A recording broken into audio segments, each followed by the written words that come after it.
Hello everyone and Happy New Year! Oh my goodness, you guys, I have missed you so much. This is our first video of the year. It's January 2022 and we are going to start off stitching together. Oh my goodness, I'm so excited about this little stitch along. It's going to be great. It's perfect if you've never done embroidery before. We'll have you stitching like a pro by the time you're done. And if you've done embroidery before, this is going to be a fun project to stitch along with because it'll be a great thing to do with our fellow stitchers, and just kind of, I love the community that is involved in a sew along or stitch along. So even if you've been stitching for years, I hope that you'll join us. So welcome. My name's Bev McCullough if you are new to the group, and I am streaming live on Facebook and on YouTube at the same time. These videos will be available to watch later, so you can be watching live or later, and I hope that you'll have a great time with this. So I want to say hi to some people, see who's here, and say Happy New Year. Oh my goodness, let's see who's on Facebook. So in the Facebook group, that's where my videos stream on Facebook. So if you're over on YouTube and you want to join the group, it is an amazing group. It's very fun, super supportive, very kind, and we'd love to have you over there too. So we have Melinda. Hi, Melinda, and Mama Sylvia. Hello, welcome. And Allison's here. Happy New Year, Allison. Leslie, I've missed you too. Lisa's here. Carrie's here. So nice to be back. I agree. Elizabeth, Happy New Year. And over on YouTube, I know we have a few people watching, but we have one comment, and it's Donna. Hello, Donna. Welcome. She is in Virginia, where my daughter is. We had such a great Christmas. Also, if you're on YouTube, pop in and say hi. We would love to know who's here. We had a fabulous Christmas. I feel like this is actually my first week back because my kids both left on Saturday. They were here for 3 weeks, which was amazing and so good. But I feel like I haven't worked in a month because even though I have worked some, it's not been like normal work, if you guys know what I mean. So this is the get back to it week where all the things have to get back to normal.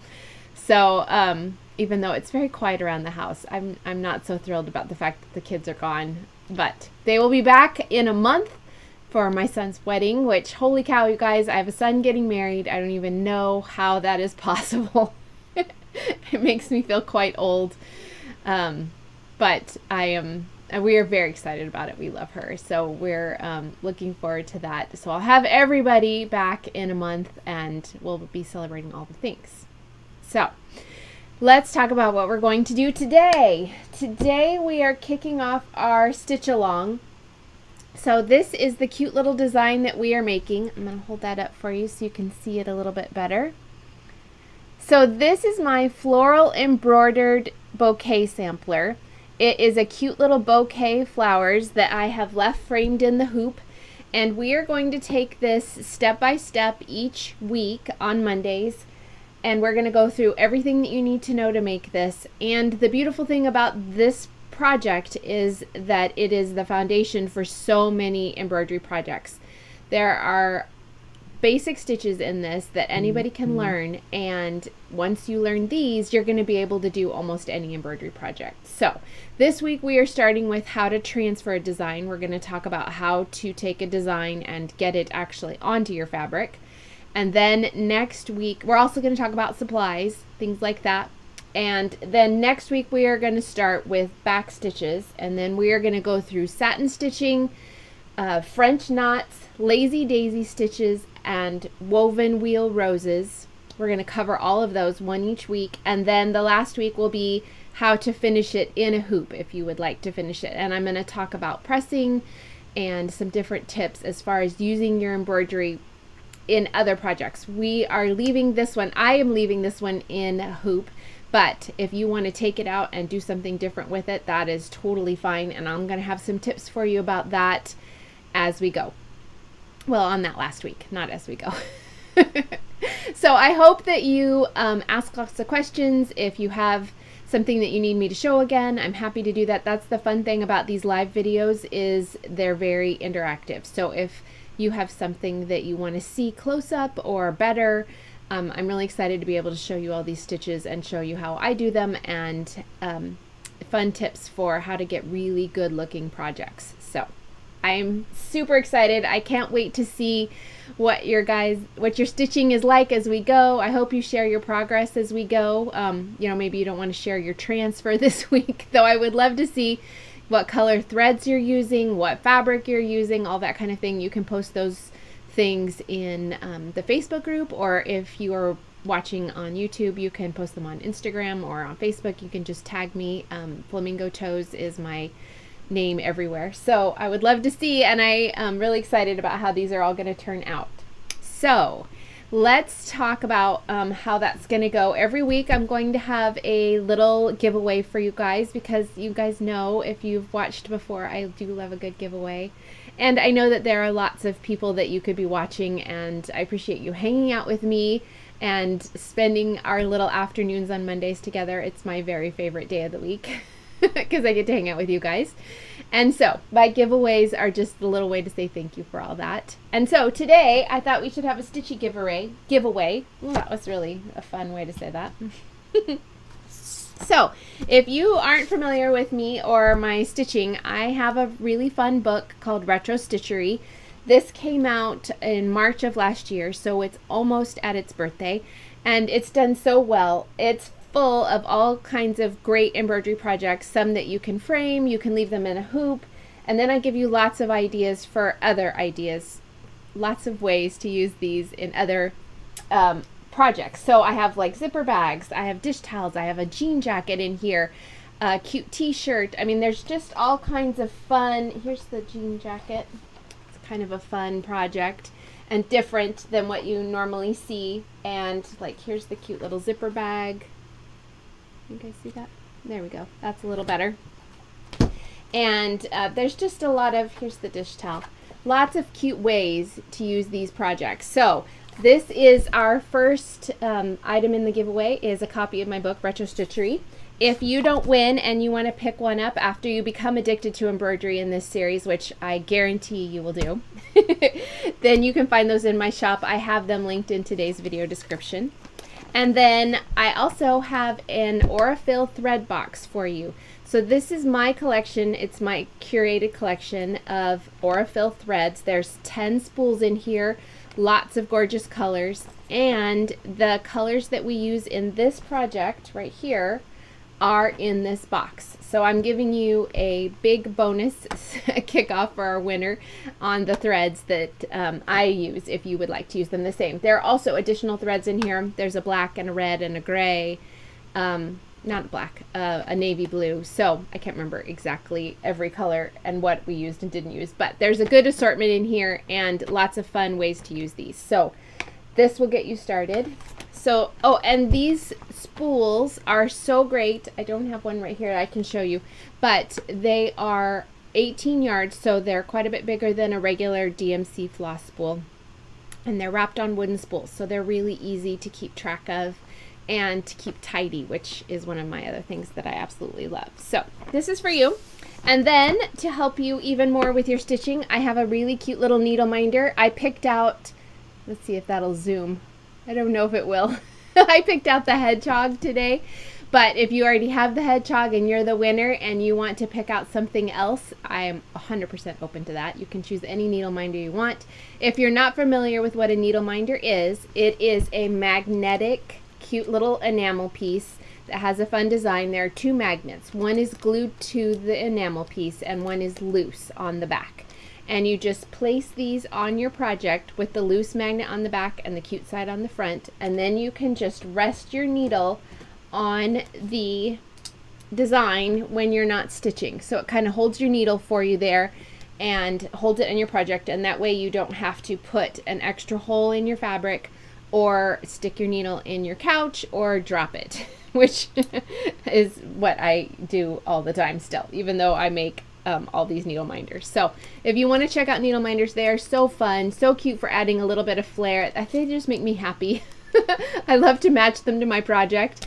So if you want to check those out, those are in my shop. I don't have the needle minder specifically linked in today's video, but at the very bottom of all the description info is a link to my shop, and you can get to the needle minders from there. So check them out.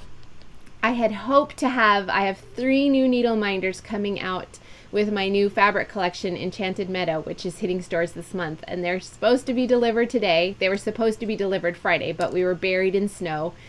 And so they're coming today, and I was really, really hoping that they would be here by our video time so I could show them to you, but alas, they are not.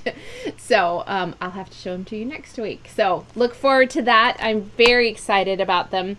You guys, if you've seen any sneak peeks of Enchanted Meadow, you know that it's got a woodland vibe to it, and there are some very fun woodland needle minders coming your way here in the next couple weeks. So very fun, super exciting. So I want to see how we're doing. I don't want to miss anybody. Teresa's over in YouTube. Welcome back, Teresa. Martha is here from Arizona. And oh, Teresa's excited to learn because she's a newbie. I love newbie people for embroidery. That is my favorite thing, is teaching somebody who has never done embroidery before, because I promise you we can all do this, and hopefully you'll be hooked on it at the end and really want to dive into lots of fun embroidery projects. Yay, Teresa. Debbie's here from Chile, Arkansas. It is chilly in Tennessee today. We had it. The weather is very confused. I don't think it knows what to do. It thinks it's winter, but sometimes it thinks it's summer or maybe fall. I don't know. We had this huge snowstorm, and then last week, and we were snowed in. I couldn't do anything. And then Sunday it rained, and it was like 50 degrees. We were like, well, now it's cold again today. I think it's like 35 or something. Oh, yay. All right. So, we have, I lost my mouse. We have Donna over from Virginia. Hey, Donna. Oh, we have 2 Donnas in Virginia. One on Facebook and one in YouTube. And how awesome is that? I love it. Oh, Anita's here. Hey, Anita. And Sonia's looking forward to learning different stitches. Thanks, Jan. Oh, yay. Let's see. Oh, hey, Lisa. You didn't miss the live video. It's still live. We're still good. Lisa, did your first embroidery project during Christmas, and now I know why the needle minders are so important. They're super handy, right? I love them. Yay. Debbie, it's great to see you too. Allison says the hedgehog is her favorite. Oh, yay. Well, we'll see what you think about the new ones. There's some very cute ones. And I might be a little bit biased because I made them. But just so you guys know, I do design all the needle minders myself. I design all the artwork. I don't actually make them into the enamel, but I assemble them and everything. So it is my artwork and everything like that. So, oh, yay. I'm so excited to see you guys all here. Okay. Okay, hi, Dolores. I'm so glad you're here and watching. Yay. It's nice to have you over on YouTube. Okay, so the giveaways are very easy to enter. All you have to do is leave a comment on the video, and you can do that whether you're watching live or whether you're watching later in the week. The giveaway will end next Monday, and I'll announce this winner next Monday in our video, and there'll be a new giveaway for you to enter. So feel free to enter anytime you like and to comment as much as you would like. Each comment is a separate entry. Obviously they need to be meaningful comments. If you just write hi over and over and over again, that doesn't count. So I hope you guys like this, and I'm excited to start stitching with you. Okay, so in today's video description is a link to the project. It's at the very top, so you can head over there and print out the pattern. This is the pattern for the bouquet sampler, and this is what you'll need to get started. You will also need some fabric. So with my original design, I used Riley Blake linen. You guys know I love that stuff. It's just such a gorgeous, gorgeous fabric. I love to quilt with it and stitch with it, but I used the linen in natural. I just had a second to look on Fat Quarter Shop before I jumped on the video, and all they have in is gray, which is gorgeous, but they don't have the natural. But so I would go ahead and look on like fabric.com. I don't know if Missouri Star carries the linen, but I know that there are lots of great fabric shops on Etsy that are carrying it. and that's where I buy it from a lot of the time. So go ahead and do an Etsy search for Riley Blake linen, and you should be able to pull up something. So this is what the natural looks like. You can kind of see, if it zooms in there, you can see it's got some pretty flecks in the design, and it's got a really nice texture.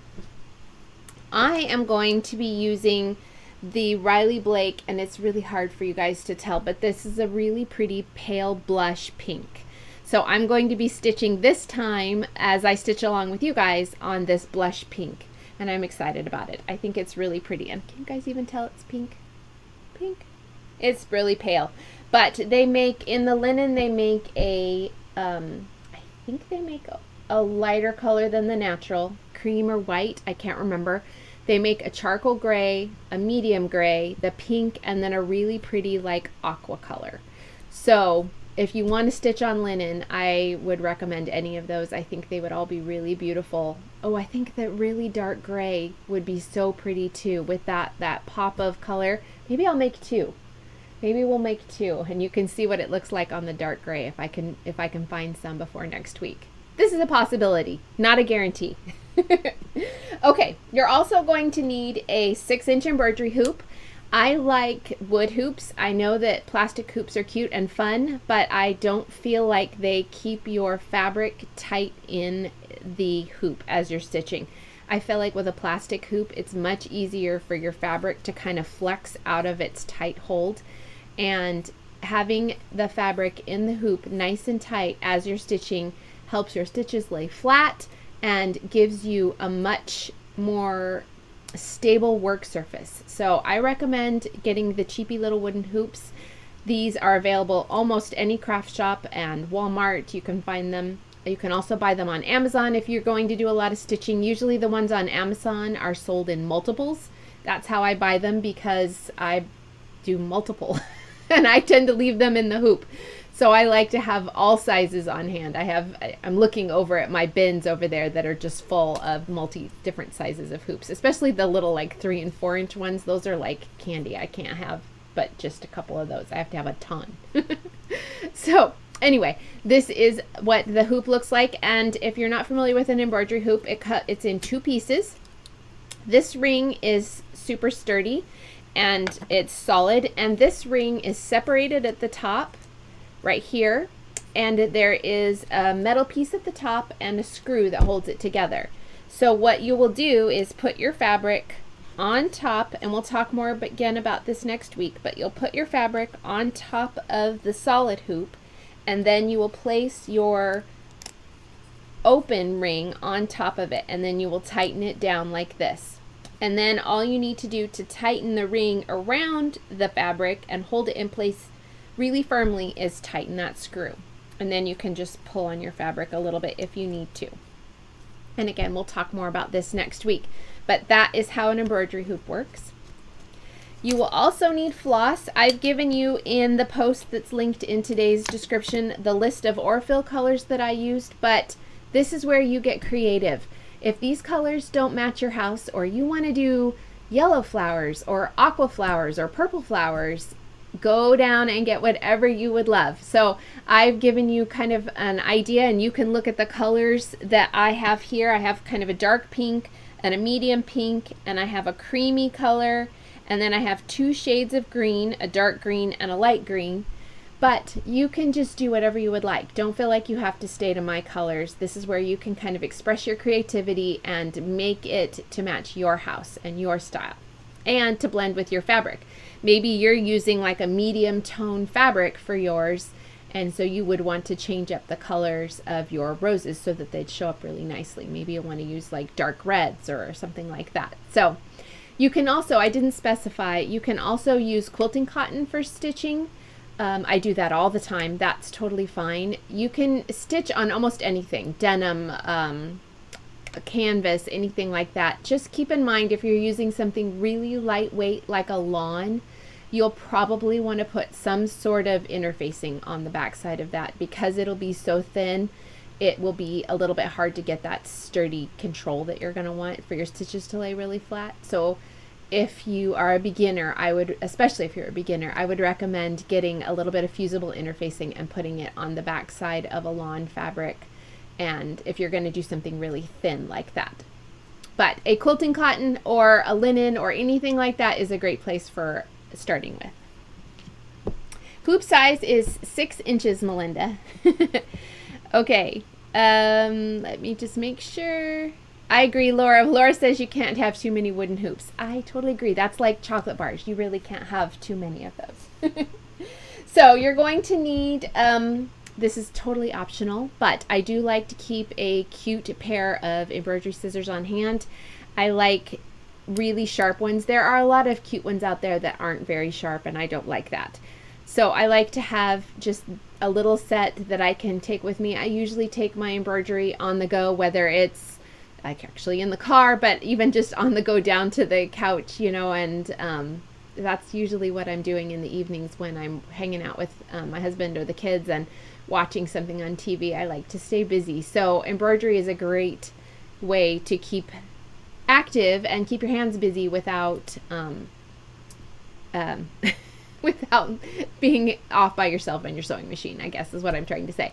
So keep a pair of scissors handy. That will work great for all those embroidery flosses, and that's super helpful. And then you will need a needle. And some people feel very strongly about the size of needle, and I can't even remember off the top of my head what size I normally gravitate to. But I would go look at the embroidery needles in your craft or fabric store, and I would pick one that looks like you will like it. And if you have done any hand sewing before, you know what feels good in your hand. I like a little bit of a sturdy needle, because when I'm pushing it through, I tend to push it through not forcefully, but sturdily, and I don't want something so thin that I'm going to bend it. But a lot of people feel very differently about that. They want a nice thin needle. So find what works good for you, that you like to have in your hand, that you're going to be able to hold on to confidently and move in and out of the fabric without being too thin, too thick, whatever you feel like you prefer. I do like to have a good size eye, because most of the time we're dealing with, especially in this project, 3 strands of embroidery floss. So I don't really want to fight threading a needle with a very small eye. You can also use needle threaders. I don't have one of those here to show you, but those are handy. You can also find those in your craft shop, and you will just put the floss through there, poke it through the eye of the needle, and pull it through. It does make it faster if you struggle with excuse me, seeing the eye of the needle. Pardon me. Okay, so I think I've got everything. Needle, hoop, fabric, floss. We talked about the floss. I have my recommended Orphils, but you're going to pick whatever you like, and then fabric. So now we can jump on to transferring. And there are several different ways to transfer. And again, you're going to find what works best for you and works best for your fabric. So let me make sure I don't have any questions. Teresa asked if there was a certain brand of wooden hoop that you usually buy from Amazon. I don't think there is. I'm trying to remember if there's anything in particular. I can update the link in the video description to some on Amazon, but I think anything that you find on there is probably going to be okay. I wouldn't get anything that has bad reviews, but if the reviews are fine, I think you're pretty safe, because there's not much to it other than the wooden circles. So you're probably safe with anything on Amazon. Oh, yay. Okay. Oh, Cynthia likes the new intro. Yay, I'm so glad. Pam, we're still live, so you haven't missed anything. You can go back and watch the beginning if you've missed any info. Okay, so what we're going to do is talking about how to get the pattern from here to here. And there are several ways to do that. If the lowest cost way to do that is use a window as a light box. And what you do, we're going to pretend this is a window. It kind of looks like a window, right? What you're going to do is you're going to tape your design in the window. You're going to need to do it during the day so that there's light coming through. It won't really work at night. So you're going to tape your design in the window, and then you will tape your fabric on top of that design like this. And the light from the window will shine through the paper and your fabric, and you will be able to easily trace the design onto your fabric. Now you can use, I have an assortment of pens here that we're going to talk about, and you can use whatever works for you. You guys, and I hope I'm not expressing too much wishy-washiness, but I want you to find what works best for you. It might not be what works best for me, but here's my suggestions. I like a fine tip pen.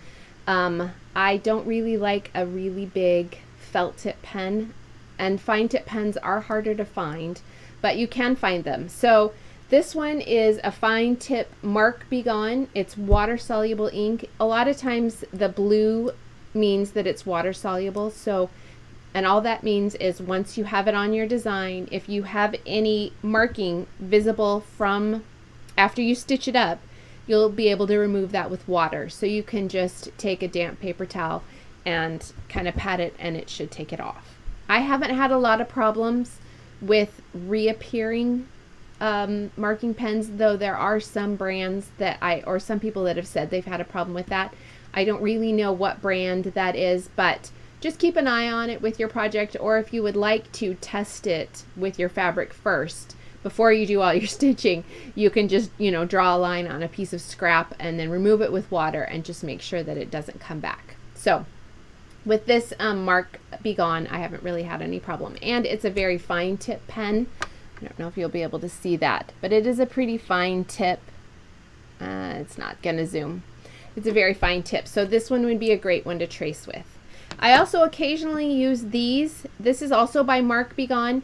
This is double-sided, so there's water soluble on this side and air soluble on this side. Now you can find fine tip air soluble pens.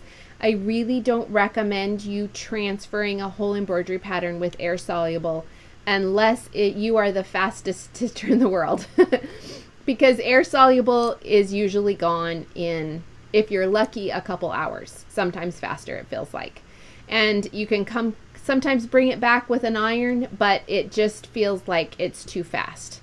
But I do like to keep them on hand if I haven't completely transferred my design, or if my design is faint in one area and I need to go over it while I'm stitching. An air soluble pen is really great for that. I just keep these on hand for quilting and sewing too. So you might already have something in your sewing toolkit that will work for you.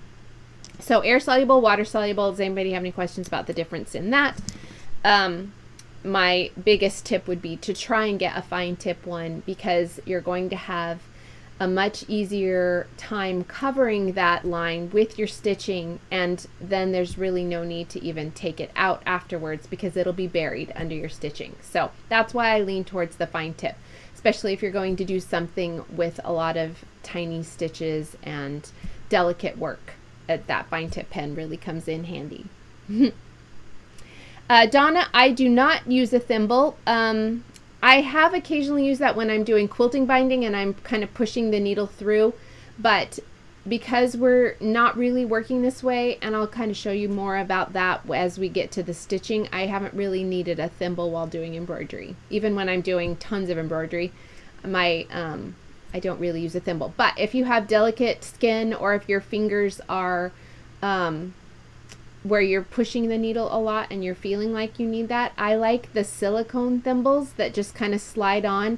They're not hard like an old-fashioned thimble, so they're going to give you a lot more give, and you'll be able to feel the fabric and the needle a lot easier. And you can buy those in a set on Amazon for every finger.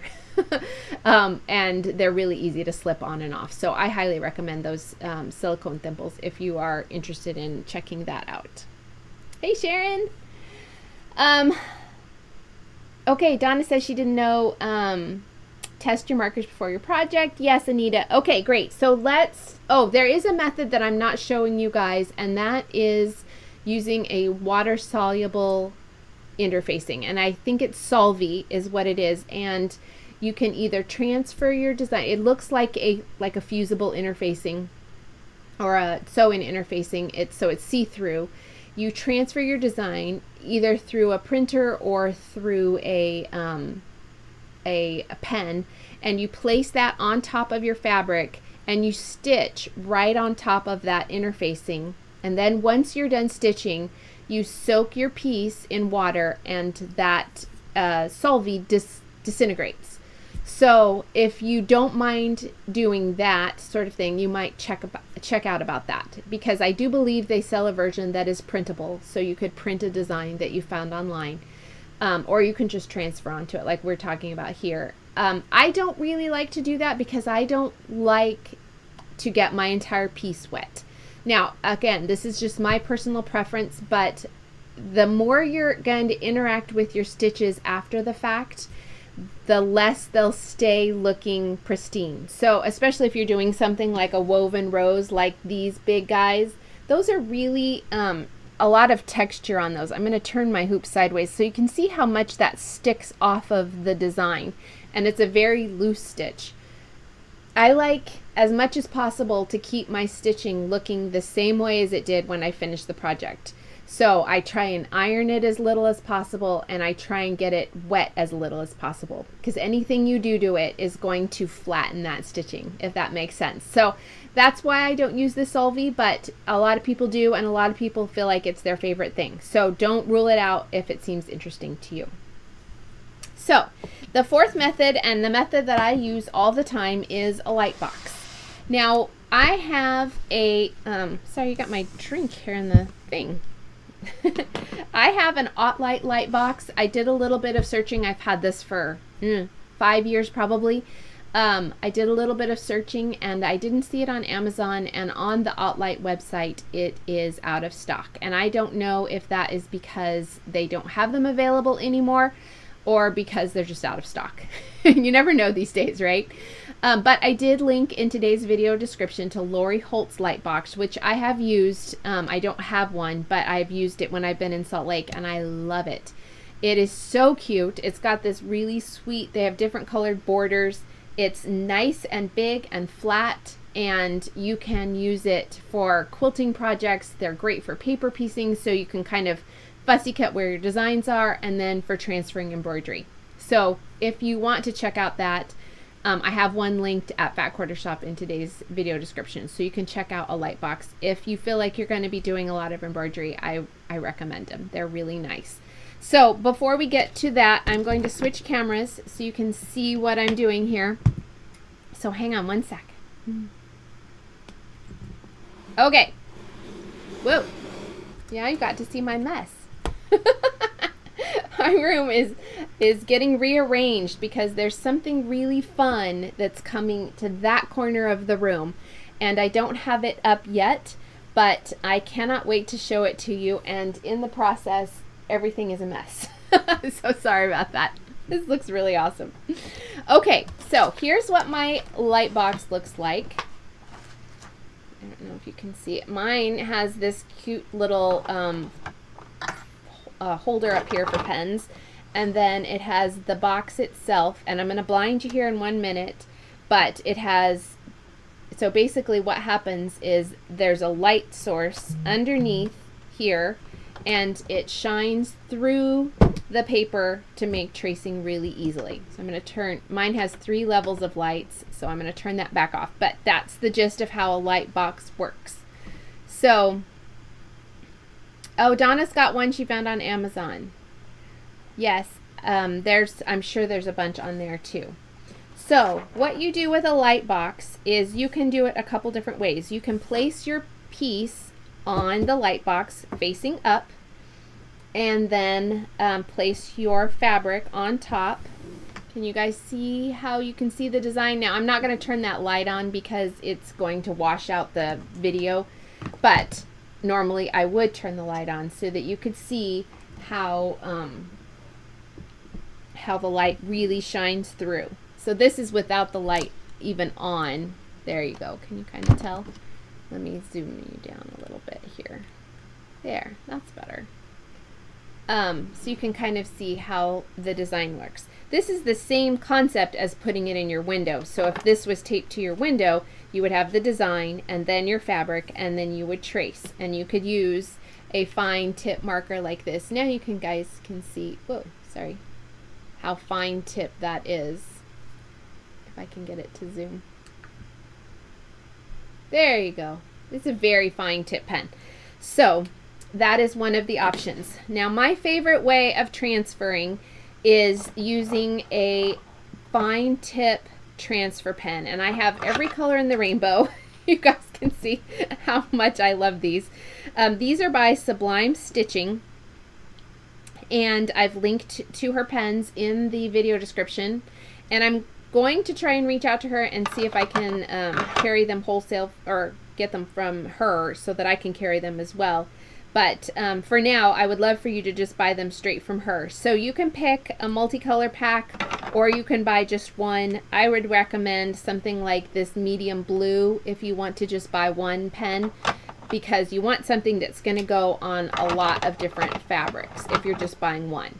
If you're buying multiples, then you can kind of gauge your design based on your fabric.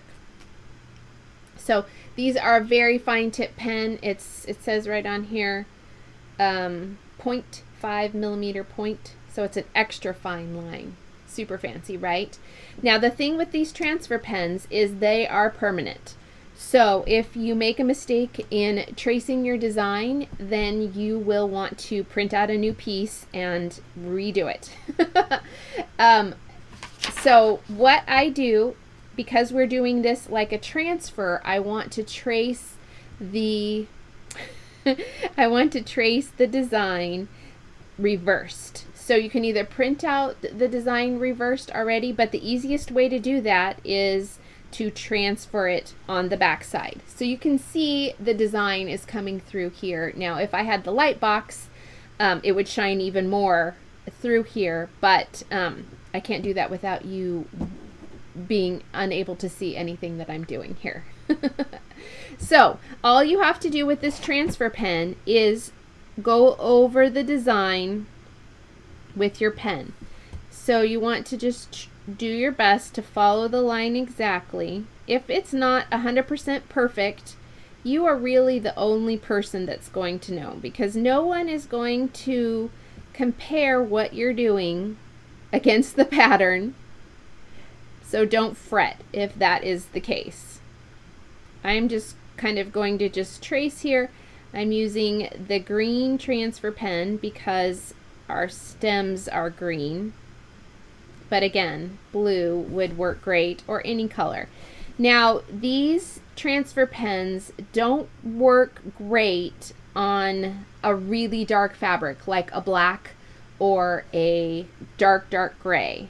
Even if you use something light like this, the yellow, it's not going to show up. So if that is the case, you're going to need to use transfer paper if you are doing something on black fabric. I've linked to a transfer paper that I really like in the video description today. It's called Saral, S-A-R-A-L, and it comes either in a roll, or you can buy it in a package that has several different sheets, and that's what I've linked to in the description today. So the white transfer paper works really well. It doesn't get your paper super crazy. I mean, it is transfer paper, and if you remember, does anybody ever remember carbon paper? Am I that old? It's a similar concept. Like if you rub the transfer paper on your fabric, odds are it's going to transfer onto it.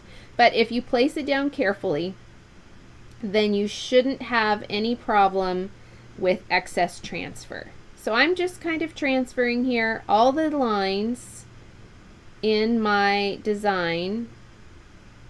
And you can do them different colors if you want, but again, these are fine tip, and we're going to cover these up with thread. You can see, if you look very closely at this one, you can't see, here I'll zoom in way close. You can't see any lines underneath my stitching. Even these skinny pieces right in here, you can't really tell that there's any lines under there. So you shouldn't have any problem with that. The only reason you would need to worry about it is if you actually go wonky with your design and you don't have it traced carefully, and then you might want to redo it. So I'm just kind of drawing out the design here, This is also a great place if you want to get creative with the design and you don't want to follow it exactly. Now is a great time to make that change. So if you want to add in some extra French knots, you can, you know, dab little dots there. Or if you want to take out some of these daisy flowers, then now would be a great time to do that as well. Now these circles are for woven roses, and you can transfer those in two different ways. You can either do it with a big circle, or you can do it with a 5-spoke wheel like this. It's entirely up to you, whatever your preference is, or you can do both. But I wanted you to know what that design is, because some people use the circle and some people use the wheel. And so if you go to do another pattern, I didn't want you confused about what that symbol was. So now we have, I'm just going to turn this on and make sure everything is traced. But you can see I have all of the design all traced on here on a reverse image of the black printed. So you can see how it's a very fine tip pen. Okay, so I want to make sure I don't have any questions. Lisa, you could do a couple more of the big flower, like this one. Is that what you mean? You could absolutely go crazy and add on, you know, maybe you want to put a big flower up here. The other thing you can do, Lisa, is if you want a bigger bouquet in general, is you could print it out a little bit larger on your printer. So if you wanted to up it like 25% or 50%, you might have to play with it. But you know, if you made the whole bouquet a little bit bigger, then you could put it in an 8-inch hoop if you wanted to, and that would give you a nice big look if you wanted to do that. So now all that you have to do, I'm gonna shift here without dropping my soda. I have my cute little Oliso iron over here. Sorry, I have to unplug this. You get to see the top of my head. That's very nice. Okay, so I have my cute little iron over here. There we go.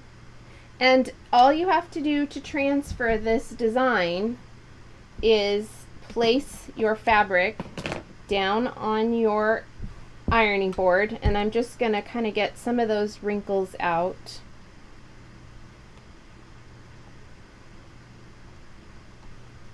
I have one from the fabric being folded. So there's my pink background fabric here, and I'm going to place the transfer face up so that the ink part is down on the linen. So now I have it, so this is the part that I printed out from the printer. Okay, so now I'm just going to place my iron on top, and I'm not going to shift my iron around a whole lot. If you've ever done a t-shirt transfer, it's the same kind of concept. You don't want to push and move the iron around on your fabric, because that could shift the pattern really easily, and we don't want to do that. So I'm just kind of holding it in place, and I'm going to lift up and look at the design. Now I feel like I probably have it pretty good, but I want to check before moving the entire design. So what I'm doing is I'm going to hold my paper and fabric with one hand, and then I'm going to lift and look with the other. Okay, do I have all of my little details, like my little dots? Yes, I'm good, so I can stop.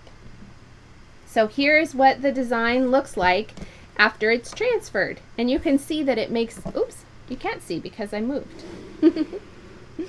You can see that it makes a really nice, fine transfer that will be easy to follow and nice and dark.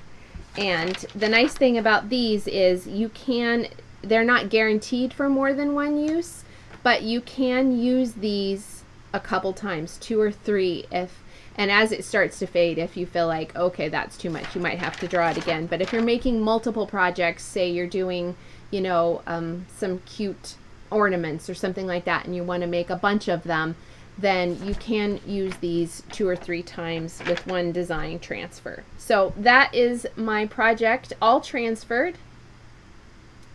Lisa, no tea today. It's a soda day.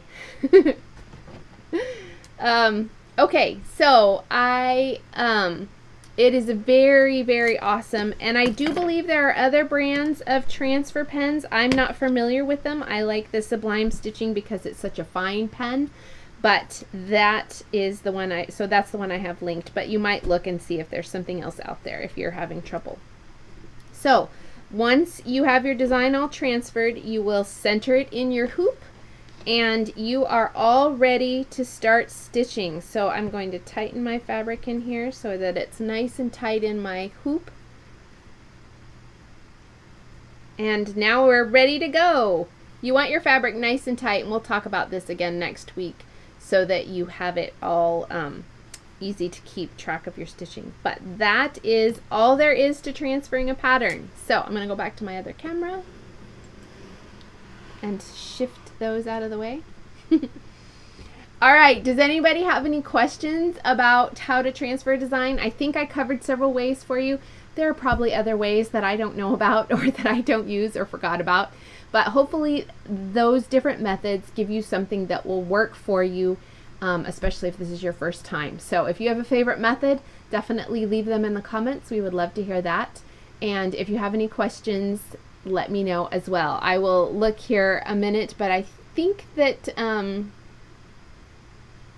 sorry, so Anita has a question. The transfer Sublime pens, it doesn't, I don't know how long it takes for her to ship. She's usually fairly quick on that. You might be behind a week or two, but the videos will be available. You can always use the Lightbox method with a pen that you have on hand, and then get one in for your next embroidery project too, if you're wanting to keep up with the stitches. The other thing you can do is if you want to order the pen and wait, then you can do practice stitches as we go each week and then kind of catch up with your actual project. So if we're going to learn the back stitch next week, so you could just get some scrap fabric and your hoop and practice the back stitch so that you're comfortable with it, and then when you get your pen, transfer it over and then do your back stitches on your actual project. So I hope that helps. If you're watching after the video is live and you have a question, it helps if you tag me. So do the @BevMcCullough, and then I definitely get a notification for that. So if you do have a question, I don't want to miss anybody. I do check them, but sometimes there's a lot of comments and it's easy to miss.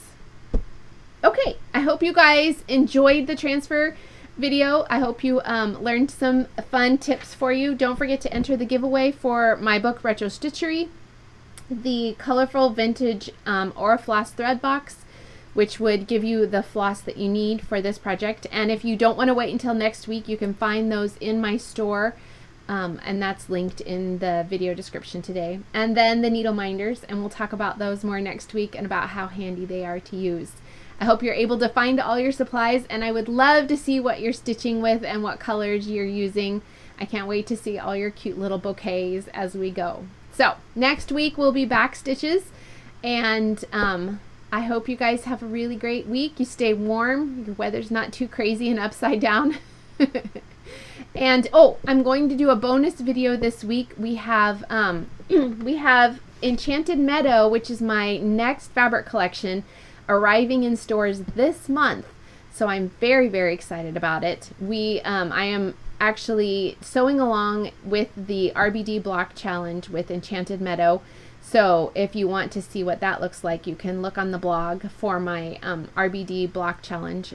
The first block came out last week, and the next block comes out tomorrow, and the next one is actually my block. So I can't wait for you guys to see that. That's the one I designed. It's called the Sweetheart block. So there's a little tidbit of secret information for you. Shh, don't tell anybody. I'll get in big trouble. So I'll be on a bonus video on Wednesday live at 2 p.m. and I'm going to show you all about Enchanted Meadow, and we'll talk about all the quilts that are coming out and the needle minders and all the fun projects. So it's going to be really fun, and I will see you Wednesday. Hope you guys have a great week. Bye.